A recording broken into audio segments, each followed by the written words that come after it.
what anybody says. I mean, it might be your wife or your husband or your kids.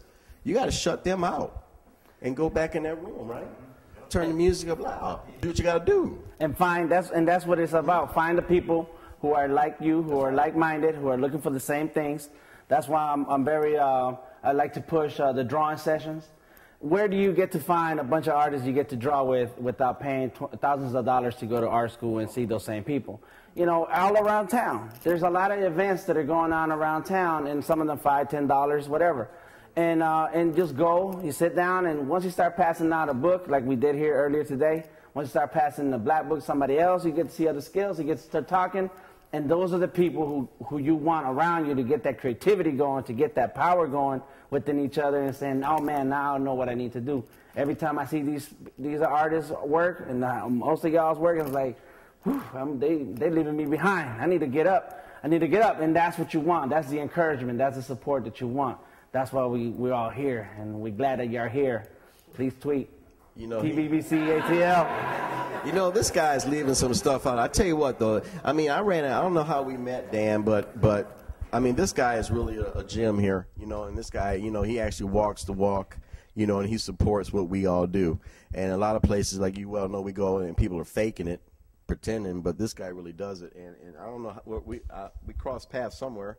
And right away, I knew that Dan was real, and he knew I was real. And he's like, come on, man, let's go. And I said, anytime you need me, I'm going to be a part of it. You know, but like I said, we need to be around like-minded people. Then once you get past a few little bumps, there's going to be some bumps, then you start to realize you can do this, and you really can make some magic happen, okay? Because one day they're going to be talking about you one day, okay? I don't care who those haters were, right?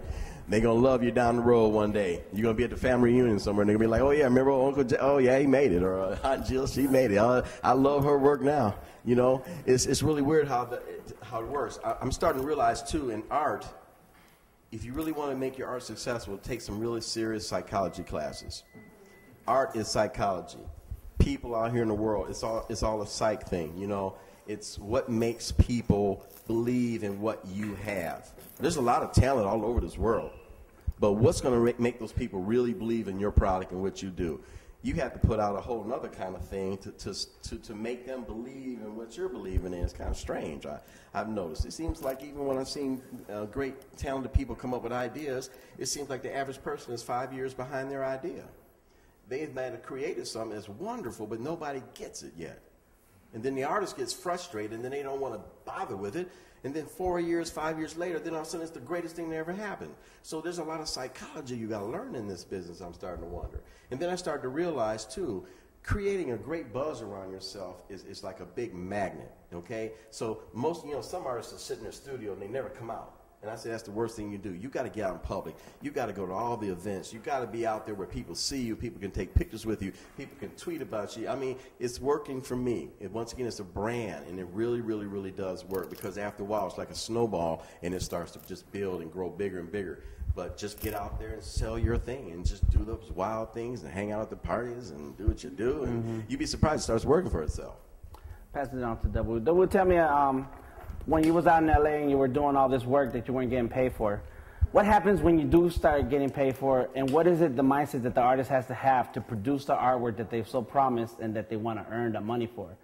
There has to come a point where you have to understand your professionalism and being responsible for your art.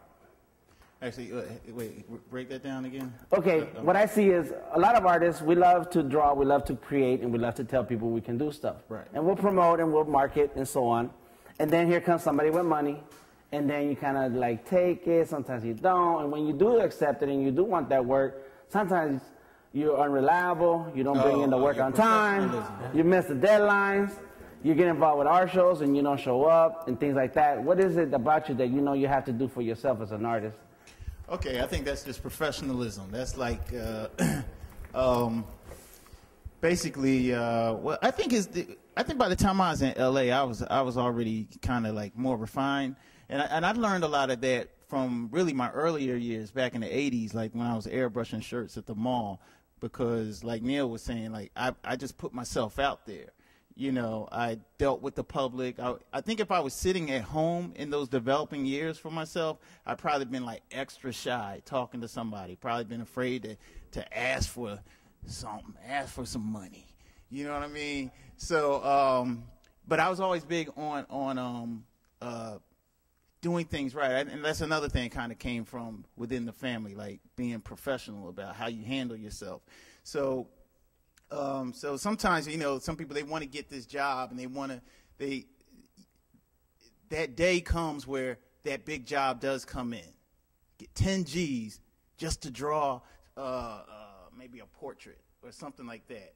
You know, so now you get the 10 G's and you spend the money right away before you deliver the job. Say it happened, they just happen to give it to you. You spend the money for you. Okay, that's rule number one that you just messed up. You know, and then, because, you know, say the person is not satisfied with it, then you have to have your rules, your guidelines set up. And like Dan said, you're going to have the lawyer is going to be coming in. There's a book called This Business of Art that helped me when I was younger.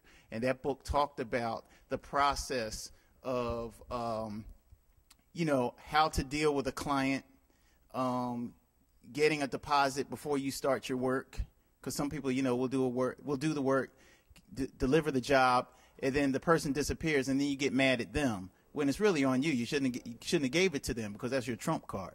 You know what I mean?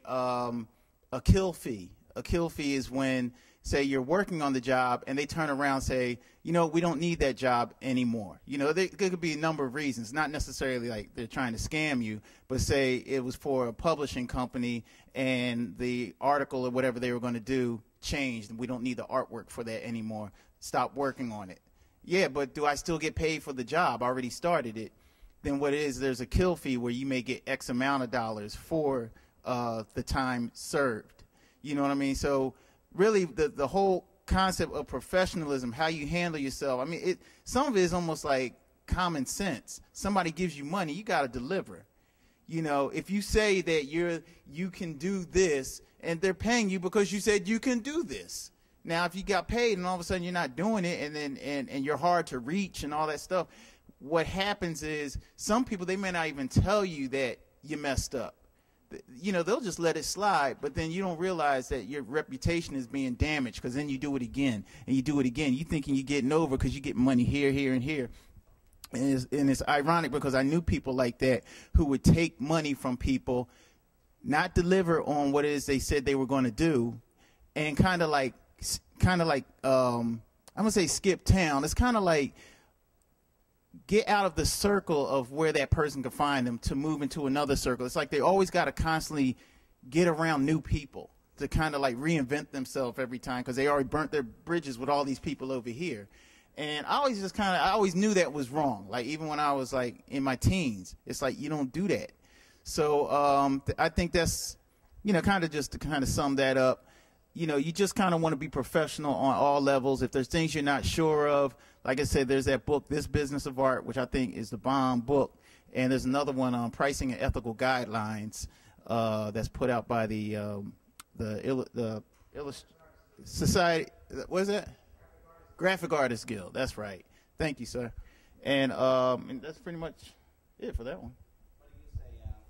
Yeah, I'm gonna go back to that. Like I said, let's really get to it. Like Dawud said, it really is a business, and you really and this is probably where 90% of the artists out there fail, because they don't look at it as a business. They think I can do something that's cute and it's good and it's nice, but they really don't come at it like business. So just imagine your client is not going to treat you like you're professional or business. They're going to just, you know, it just becomes a mom and pop shop type of thing.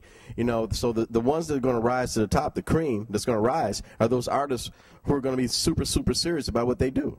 And like I said, I've seen a lot of artists fail that way because they're just trying to get over and trying to make a dollar here, trying to make a dollar there. No. You treat them, I mean, it's okay to say no. It really is okay to say no. They're not paying you what you know your work is worth, and they're not going to pay you on the terms, because I don't do anything without a contract. Like you said, I go in there 50% down on before I start, and here's the estimated time I'm going to do it in. Here's a kill fee. All that stuff's in there. you know, the rights, who gets the rights after it's done, the publication rights. I mean, it's got to be real business. And then when I deliver it, I want the deposit. I mean, the balance of the check right there that day, not the next day, not next week. That right then, it's all in the contract. And business people know that. And see, but that's where I think, not think, but I know a lot of artists fail in that area. But if they start to realize, treat this just like any other business, you'll do much better. That way, you don't get your feelings hurt, and you definitely don't mess up, you know, with your client. And once you get a few of those under your belt, you'd be surprised. Like you said, your reputation now is in a great place where now they pass that on to others and say, well, you can really work with this artist. They're dependable. They do good work. Their prices are fair, and blah blah blah. And be surprised that now it starts to actually to work for you. It's just that simple. But I've seen too many artists just mess it up all day long because they just don't stay on that point. Yes, sir. Can I make a comment based on? Sure, you can make a comment. My name is Mike Reynolds. I'm a screen printer for over 20 years, self-employed. And what you're saying is absolutely true. Typically, when the artists come in, what I find is that they come in with a client that needs artwork done, then they want to get it printed. And what happens so often is that artist that comes to me and says, Mike, I got a job that needs to be printed. I'm doing the artwork for this client. As soon as I'm done, I'm going to give you the artwork. Well, by the time he gives me the artwork, he hasn't even got paid for the job. Right. And the customer, he's ready to pay me because he knows I'm not going to print anything until he pays the deposit. And he knows he can't pick up the product until he pays the balance on it. So what I learned to do over the years is to include the artist in the process. Right. And say, look, you got a balance outstanding with this artist for $150. Good for you. Everything included. You're going to pay this fee for printing. This is your deposit. It's going to include the artist fee, and this is what you need to pay at the end of the process. So many artists come and they don't understand the process. And the minute that customer can get past that artist with that artwork in his hand, the artist is out of the picture. Totally. And like you said, it happens over and over and over again. And it's like, come on, don't you get this by now? Because you got to put yourself in that place. If I can get over on you, I guess I'm going to try. Yeah. If you're going to let me, I'm going to do it. You're supposed to. There you go. That's right. That's right. So, you know, so once again, us artists are the fools. And like you said, we can't blame nobody but ourselves, right? Go ahead. You know, say something too? Artists, we all got to realize is that our love for our craft is like our religion. It's personal. When you deal with everybody else, it's a business. That's right. That's right. I know, like, I'm also an actor too.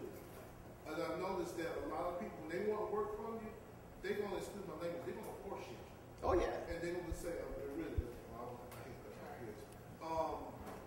They're going to really play that game on you to get your work from your friend. That's what they're supposed to do. If you don't know what you're doing when you come to the table, they ain't supposed to meet you at the back door. They're not supposed to meet you at the side door. They're supposed to meet you at the table. But if you ain't at the table, guess what? They're supposed to get you. And it seems to be an unwritten rule. Once again, it goes back to that person that invented that word, starving artist. It still goes back to whoever that person is. We got to find that person, dig them up, whatever it is, punish them. You know, because like I said, it's a mindset. Everywhere you go in this world, people think that, oh, well, artists, you know, they don't really know what they're doing and we're going to get over on them. They just seem to know this. Now, how is that happening with our profession but nobody else? I always tell people, I'm like, if you go get some plumbing done or you go get your TV work done or I don't care, your car work done, they're going to say, okay, you want your fender fixed? This is how much it costs. Here's the piece of paperwork. Here's the quote right in front of you, right? That's right. Now, how come it doesn't work for the artist? One of the problems, too, is that typically the artist himself does not know what the value of his work is. Exactly. And that's why. And they're too scared to ask. Major problem. Too scared to ask. Who do you ask? Who do you ask? Who do you ask?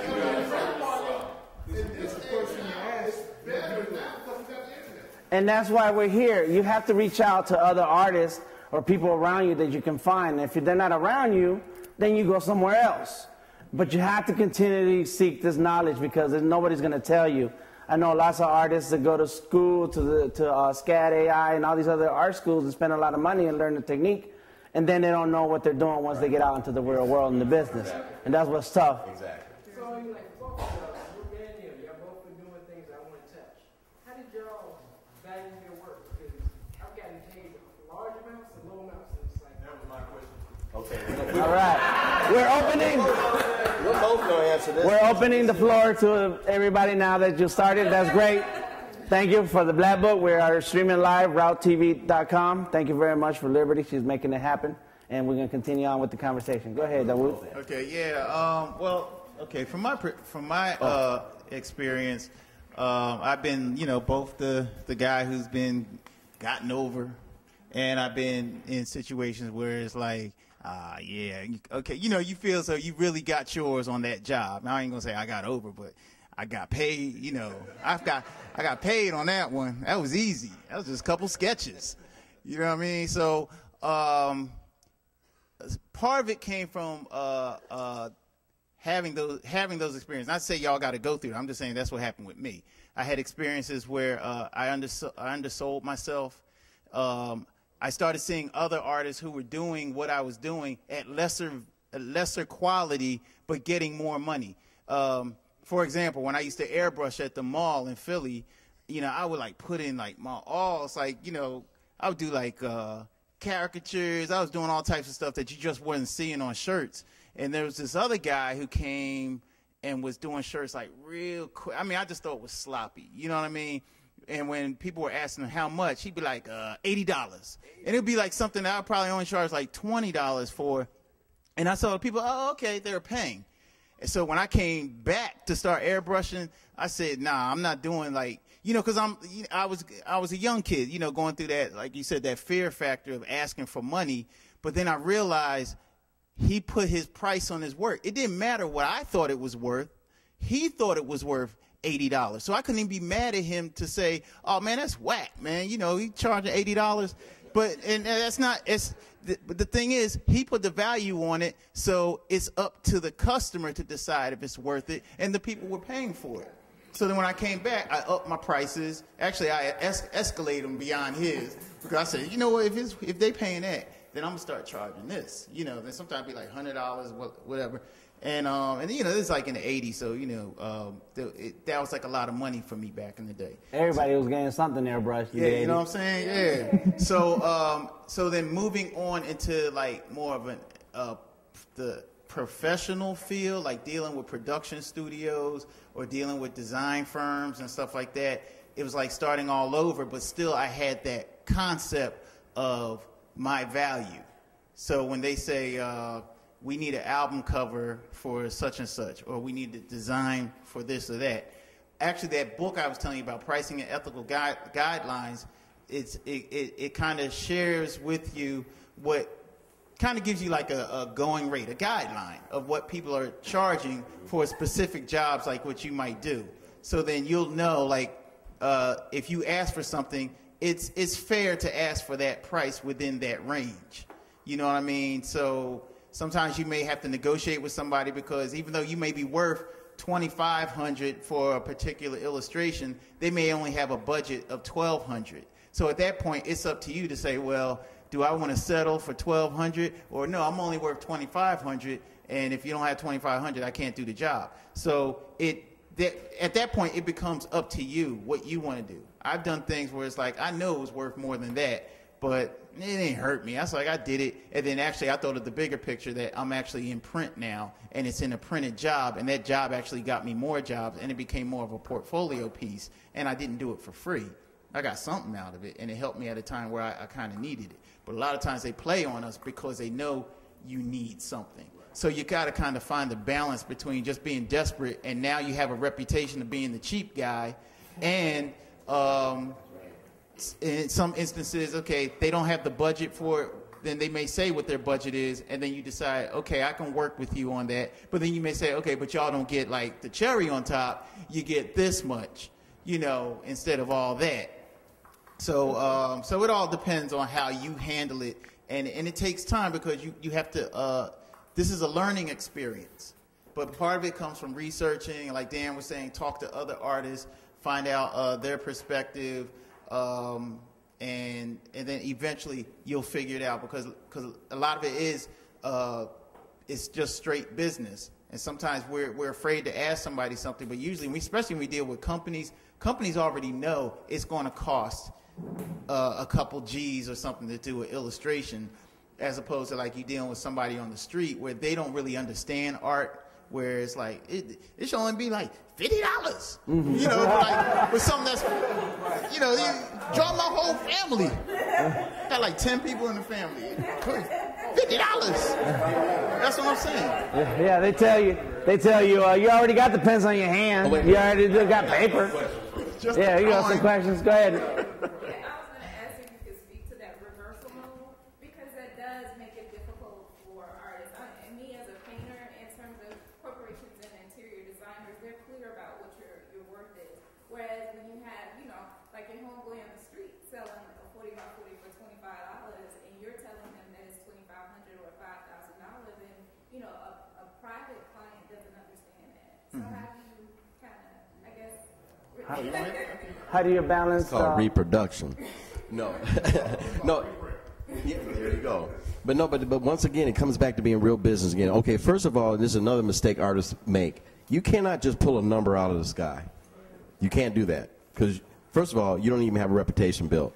Once again, it comes down to being psychology again. You have to have a reputation that's built that actually starts to make you worth saying the number you're saying. Because I'm around a lot of artists all the time. They say, well, I did a great painting, and that's worth $10,000. Well, guess what? Nobody knows you. Who's going to pay $10,000? Okay, it's just that damn simple. Okay? So, but once you actually establish a track record of what your work is worth, like I said, you might start off and it might be $50. Your first paid piece might be $50. I remember when I first did a painting. I was working for the NFL at the time. I did a painting for Paul Warfield. Anybody know Paul Warfield back in the day? I did a painting. He hired me to do a painting of his whole life, from high school, all these different segments, all the way to his Hall of Fame thing. And I got $1,000 for it. I thought that was like, wow, geez, okay, okay, big time. Went straight and went and bought a cruise ticket. But at least it established something. It was probably worth more, and that's why he probably paid it like real quick. He's like, oh, kid, don't know really, 1,000, you know. But it established a track record. From there, you start to climb up. You steadily climb and climb and climb and climb. So now, or either my work is, if certain clients buy my work, they say if you buy a Neal Hamilton portrait of a certain size, it's going to be around this number. Because people are not dumb. All of us are good, smart consumers and shoppers.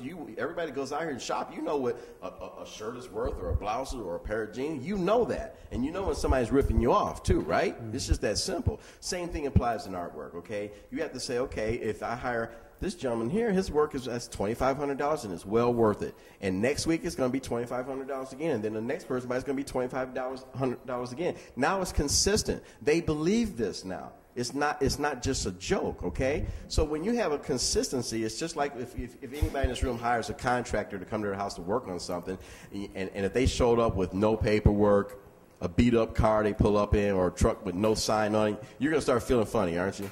You just are, right? Same thing applies to artists. We have to walk up and act like we know what we're doing. You walk up and say, okay, I can do that for you. What's the space? Show me the space. Snap some shots. I think the decor should use this, this, this. You talk to them like you know what you're doing. I'm going to give you this side. Here's my price breakdown. When you actually pull out a price breakdown in front of somebody and say, I do portraits that are 8 by 10 cost usually this much. Or if I do a 36 by 48, it's going to cost this much. If I do one this big, it's 18-foot panel, it's going to cost this much.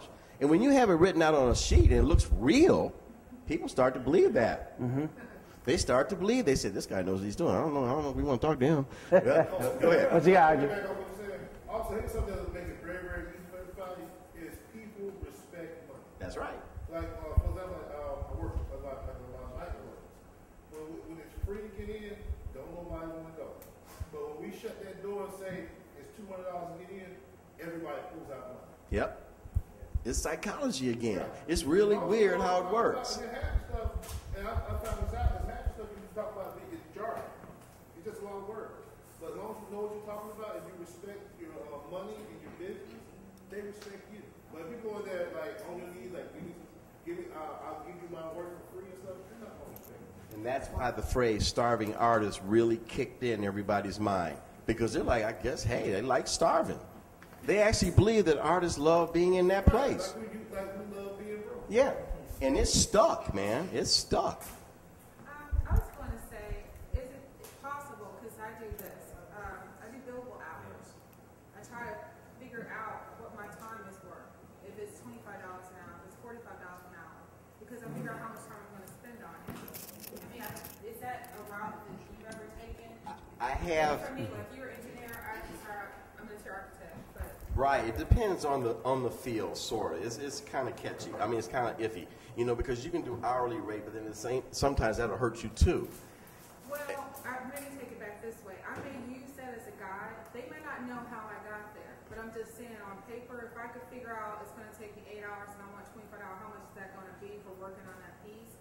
Even if you didn't tell your client that it's that, then I'll say it's this, or I'll say I'll do something for this amount, like say it's going to be $750, but the way I got to that number is because I was figuring out how much time I'm going to put 40 hours to it, I'm going to put 30 hours, whatever it is, and then I'll tell them if you want anything more or changes, then I'll say that it's going to be like $45 an hour.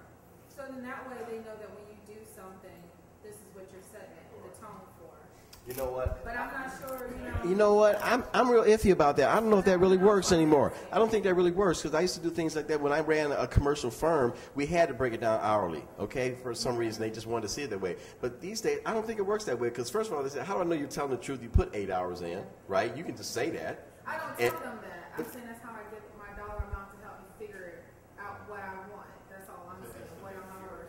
I don't tell them that because I figure what you're dealing with people who are not corporate, who are not professional on that level, so they're not going to understand that. But I find that if I at least figure out what I'm going to do something for, then I feel comfortable. Right. Does that make sense? So Yeah. no, I don't So tell them basically, that. like if you say I'm worth $75 or $50, let's say $50. Say I'm worth. You think of yourself as being worth $50 an hour, and then somebody asks you to draw something, and you say, okay, it might take me about 5 hours to do that. So you do 5 times 50, and that'll give you that range that you'll charge that person. But you don't tell them you're $50 an hour. You just give them that rate, but you have a scale for yourself that you price yourself on. Exactly. Yeah, that makes sense to me. I've done that plenty of times. One of artists kind of give you that start of that balance. One of the things that I started doing when I began doing graphic design and web design, I called other agencies. I called other designers. This is before the internet was what it is today. And I'm talking not too long ago, but it was a while ago. And I didn't know what to charge. I didn't know what to do. And so that's what you do. You start making phone calls. Say, I got a logo design I need done. What are your charges? What are your prices? And they tell you. They treat you like a customer, and they give you the quote and so on. And now you know. And then you call the next one. But nowadays you have websites and so on, information online. And like you mentioned, the pricing guidelines. So now you can use those. Even when I was doing construction, there used to be a book for how long a wall is and how long should it take you and how much should you charge. So we have those resources now, but even if that fails, just call somebody up and say, look, I need a photography job.